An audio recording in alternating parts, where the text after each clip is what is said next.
Same phases are defined for the waterfall model occur here in a cyclical fashion. This model differs from iterative enhancement model in the sense that this does not require a usable product at the end of each cycle. In evolutionary development, requirements are implemented by category rather than by priority.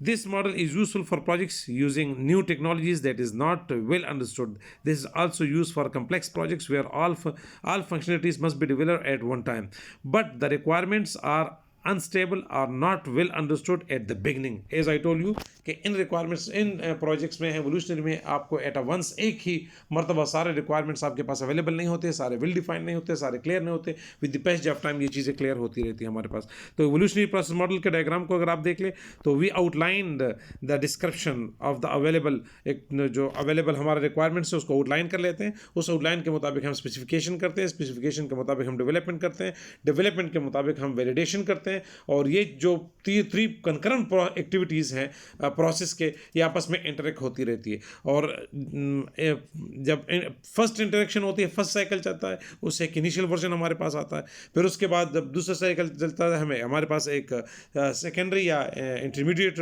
Version आता है, so on. फिर हमारे पास एक final version आता है. ये process repeat होता रहता है until unless we got the required version on the base of availability of all data that is required for the functionality of the system.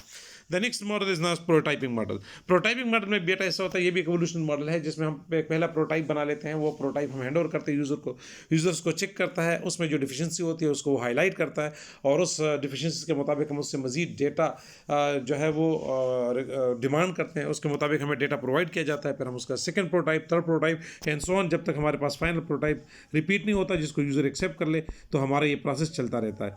अगर आप गौर करें प्रोटोटाइपिंग मॉडल के डायग्राम को तो इसमें हमारे पास एक प्रोटोटाइप रैपिडली डेवलप होता है. हम उसको एनालाइज करते हैं, उसकी डिज़ाइनिंग करते हैं, उसकी इम्प्लीमेंटेशन करते हैं और फिर हम इम्प्लीमेंटेशन, और इन सारे स्टेजेस में अगर आप गौर से देखते रहें तो रिक्वायरमेंट्स होती रहती है. यानी एक तो हमने प्रोटोटाइप डेवलप किया, फिर हमने उसकी एनालिसिस की, तो आप देखो ईच एंड एवरी फेज़ में हमारे पास जो है वो हम जब डिलीवरी करते हैं अपने प्रोडक्ट की, तो उस प्रोडक्ट से डिलीवरी जहाँ पर उसकी डिफिशिएंसीज है वहाँ पर हम गो बैक जा सकते हैं इम्प्लीमेंटेशन में, from then to design and from the post delivery to the analysis and so on. जब तक हमारा ये काम कंप्लीट नहीं होता, हम उस वक्त तक जो है वो अपने प्रोजेक्ट को जो है वो हैंड ओवर नहीं करते जब तक हमारा ये सारा काम कंप्लीट नहीं होता. This call what, this is call prototyping model. बेटा क्लियर.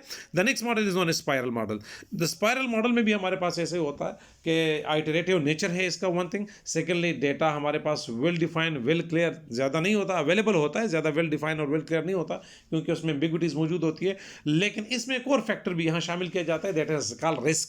के जो रिक्वायरमेंट्स का अवेलेबिलिटी का इशू है उसमें रिस्क मौजूद होता है. ठीक है बेटा. सो या उसके विल डिफाइन का जो नेचर है उसमें रिस्क मौजूद होता है. सो ये जो केस है इस तरह के नेचर को हम स्पायरल मॉडल कहते हैं और स्पायरल एक्टिविटीज़ के जरिए हम इसको डेवलप करते हैं. This model does not deal with the uncertain. This model do not deal with uncertainty which is inherent to software projects. Important software projects have failed because project risks were neglected and nobody was prepared when something unforeseen happened.